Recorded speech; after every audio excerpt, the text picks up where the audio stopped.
I'd rather talk about solutions than focus on the problem. But I want to take a minute to talk about the size of the problem. Carbon dioxide emissions are currently 75 trillion pounds per year. And I bring this up because small changes are not going to be enough to fix this problem. You know, turning down your thermostat, turning off lights, these are good things, but it's not going to be enough. What's really needed is a drastic reduction in greenhouse gas emissions. That's the bad news. The good news is there's technology available today that can result in an enormous reduction in greenhouse gas emissions. Now, I'm going to focus only on household greenhouse gas emissions because that's what you and I, as individuals, have the power to change. And I've broken down household emissions by percentage, and you see the three biggest ones here: vehicles, home heating and cooling, and heating water. These three combined account for more than 80% of household greenhouse gas emissions. And the biggest one is vehicles at 50%, so I'm going to focus on that first. The average new car costs $30,000 and is EPA rated at 23 miles per gallon. But we could do better than that. There are dozens of hybrid models available today. This is just one example. This is the Toyota Prius C.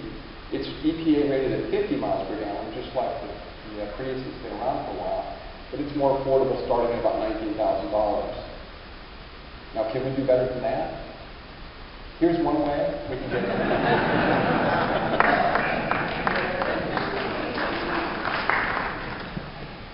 And Kate tells me that she gets 85 miles per gallon on her scooter. And now I'm going to talk about electric cars. And I'm going to show you some numbers that sound too good to be true. And I'm going to show you where those numbers come from. First of all, an electric motor is about 90% efficient, whereas a gasoline engine is only about 30% efficient. And the EPA came up with something called miles per gallon equivalent, or MPGE. And it's a way to compare electric vehicles to gasoline-powered cars. And miles per gallon equivalent is based on the fact that a gallon of gasoline contains the same amount of energy as 33.7 kilowatt hours of electrical energy. This is the EPA sticker for the Ford Focus electric vehicle. It's EPA rated at 105 miles per gallon equivalent.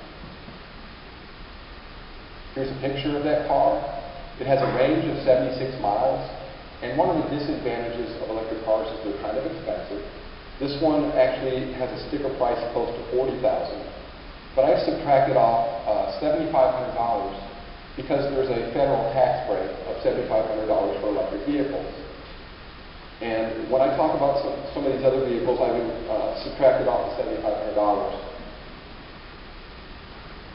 And there are lease deals available that include the federal tax break. And that's a good option for people who don't qualify for the tax break. This is the Mitsubishi i. It's the most affordable electric car right now. It's EPA rated at 112 miles per gallon equivalent. It has a range of 62 miles and starts at about $22,000. Can be leased for about $250 a month. The best-selling all-electric vehicle right now is the Nissan Leaf. It's EPA rated at 99 miles per gallon equivalent. Has a range of 73 miles and starts at about $28,000. And Nissan is currently advertising a $219 a month lease. And on a personal note, I signed a lease on one of these about 3 days ago. It's in the parking lot. You might take a look at it. Same color.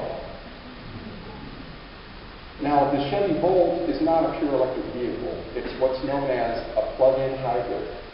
And plug-in hybrids get around one of the limitations of electric vehicles, which is limited range. So you plug this car in, and you can drive on electricity up to about 40 miles. And then if you want to drive further than that, a gasoline engine kicks in, and it operates kind of like a hybrid. So when it's operating in electric mode, it's rated at 98 miles per gallon equivalent. And on gasoline, it gets 37 miles per gallon. And if you wanted to, you could drive this car coast to coast on gasoline alone. So General Motors gathered a bunch of data on these vehicles, and they found that 70% of the miles driven are in electric mode. So I'm going to compare 5 different vehicles, and one of them is a Chevy Volt, and I've assumed that 70% of the miles are driven in electric mode.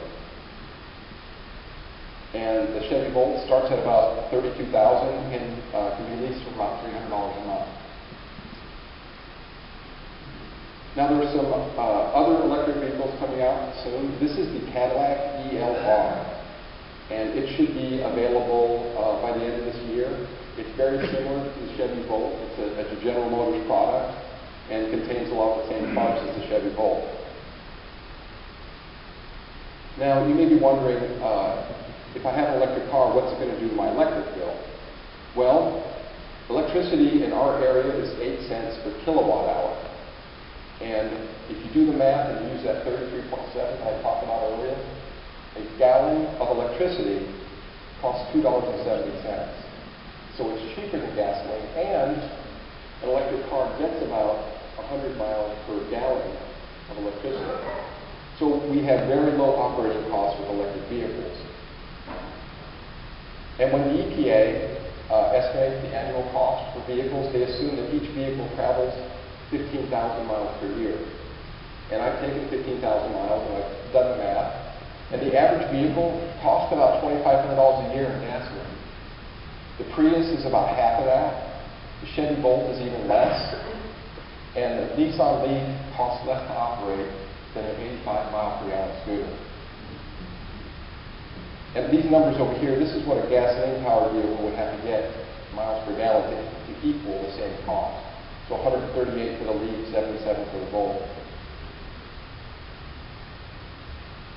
Now, electric cars are only as clean as the source of the electricity. And unfortunately, in our area, 85% of our electricity comes from coal. So the electric vehicles running on coal energy have less emissions than the average car. And by the way, this is in grams of carbon dioxide per mile. So they're cleaner than the average car, but they still, the hybrid is cleaner than the electric cars. So there's a way that we can get a clean source of electricity. We can choose to pay a little extra and get wind energy from Ameren. And, Ameren calls their clean energy program Pure Power. And it's easy to sign up. You can go on the internet like I did. It took me 5 minutes, click, click, click, and the average customer will pay an extra $15 a month for clean energy. And what you get for that $15 is that the greenhouse gas emissions from wind and solar are 1/20th to 1/100th of the greenhouse gas emissions from coal. So now I assume that these electric vehicles are being charged with energy, with clean energy, and these are the greenhouse gas emissions in grams per mile, grams of carbon dioxide per mile. For the average vehicle, now you see the Chevy Volt beats the scooter in emissions. And the Nissan Leaf has a very small carbon footprint. And these numbers over here are what your gasoline-powered vehicle would have to get to equal the emissions. So 740 for the Nissan Leaf approximately, and the Chevy Volt 116 miles per gallon. So it costs a little extra. And what I've done here is I've shown what it would cost using clean energy and what it would cost using the coal energy for these electric cars. You see the Chevy Volt is still cheaper than the Toyota Prius, and the Nissan Leaf still beats the 85 mile per gallon scooter, even when you're purchasing clean energy. Whether or not you choose to use clean energy, an electric vehicle will save you between $1,000 and $2,000 per year. And in 2 to 3 years' time, you'll save enough money to purchase enough solar panels to power that electric vehicle. And it doesn't matter how many miles you drive, because the less miles you drive, the less solar panels will take to power that car. Over the lifespan of the solar panels, you'll save $72,000 compared to the average gasoline-powered car. So now I'm going to move on to the next items on the list here, home heating and heating water. And these two have something in common. Up to just recently, the cheapest way to heat water and to heat your house is with natural gas. And natural gas has been called part of the climate change solution. And I don't agree with this. And the reason people say that is because natural gas results in half as much carbon dioxide emissions as coal. The problem with natural gas is something called methane leakage. And methane is the main component of natural gas. And it is a very powerful greenhouse gas. Methane has 25 times more warming effect as carbon dioxide. And there are 2.5 million miles of natural gas pipelines in the United States. The University of Boston did a study, and they found 5,400 leaks in the Boston area alone. And leakage also occurs at the point of production. Shale gas, or fracking as it's known, is especially prone to leakage. So natural gas has the same warming effect as coal, if the leakage rate is between 2% and 3%.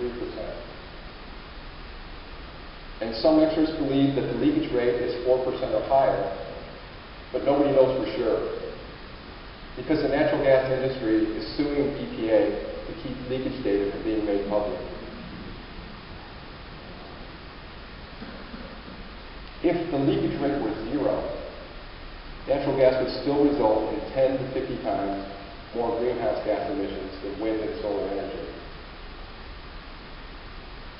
Now we talk about home heating and cooling, and this is what's known as a passive house. The passive house is a super insulated, super airtight house. It's so energy efficient, you don't need a furnace to keep it warm in the winter, even in very cold climates. Waste heat from appliances and your body heat actually will keep this house warm. That's how insulated it is. And you can have some windows on the south side of the house for some solar heating. Now you might think with a super airtight house, you would end up having indoor air pollution. Well, the passive house gets around the indoor air pollution problem. It has a ventilation system that includes a heat exchanger. And this heat exchanger draws the inside air out, and it gives up its heat to the fresh incoming air. So you have plenty of ventilation with very little heat loss. And the passive house would not even be possible without this heat exchanger. Another key component of a passive house are triple pane windows. And between the panes, they're filled with krypton gas.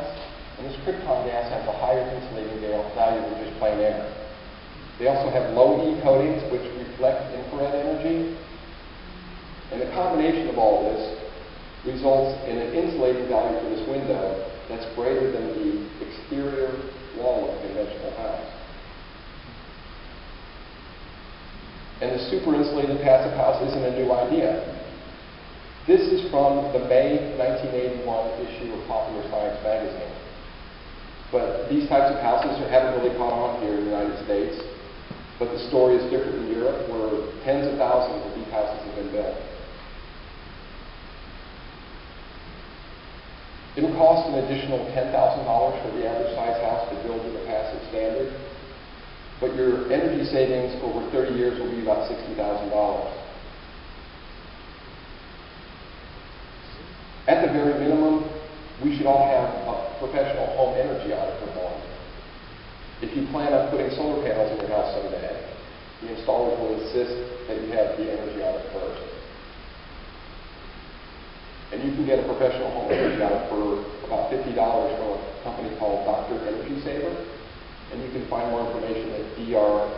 Louis DREnergysaver.com. Now, if you don't have a super insulated house, the most efficient way to heat it is with a heat pump. And a heat pump is essentially an air conditioner that has a special valve in it that can swap the hot and cold coils in the winter. And the heat pump draws heat from the outside air and transfers that heat inside the house. That's why it's called a heat pump. And because it's transferring heat, not creating heat, it can actually put more heat into your house than the electrical energy it consumes. It can have an efficiency greater than 100%. And the most efficient heat pump I know of is this Carrier Infinity series, and it's 380% efficient.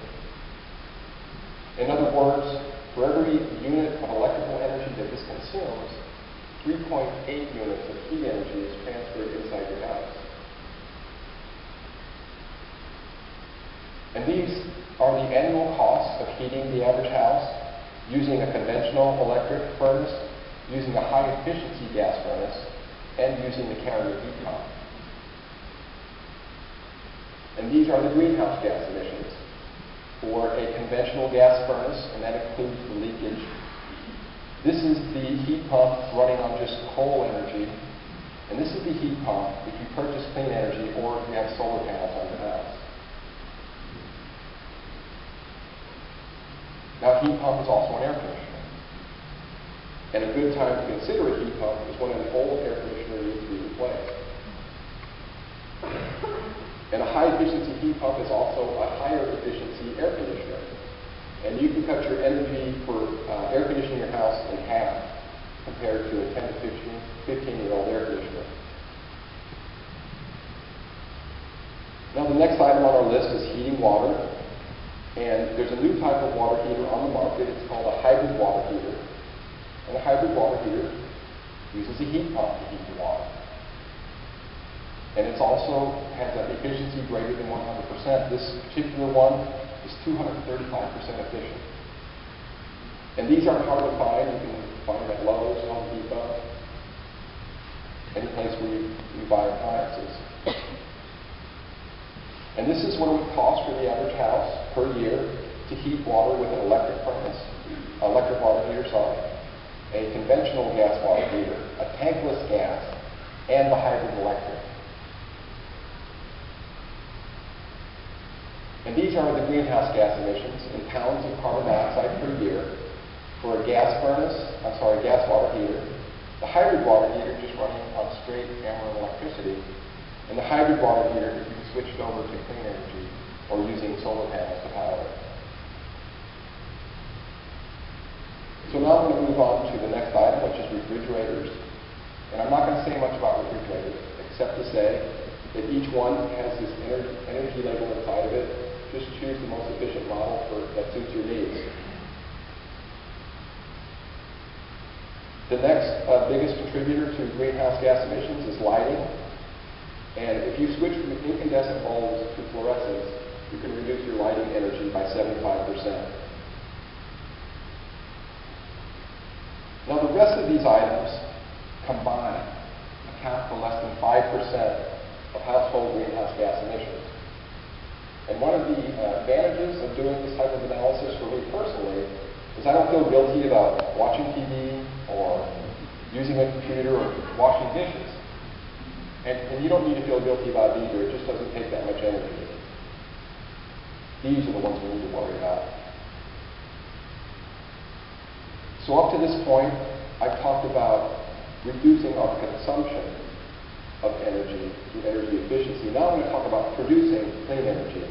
And some people have asked me if they can put a small wind turbine on their house. And practically speaking, it's not worth it.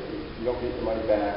It takes really large wind turbines to be efficient and cost effective. But solar is a different story. There's a federal tax credit of 30% for residential solar, and this expires at the end of 2016. Because of the state law that requires Ameren to clean up its sources of electricity, Ameren will pay you $2 per watt for every watt of solar that you install in your house. And today, the installed cost of residential solar is a little bit below $6 per watt. If you take the tax credit and the rebate into account, it's about $2.13 per watt today. And the typical residential installation is between 4 and 8 kilowatts. 1 kilowatt is 1,000 watts.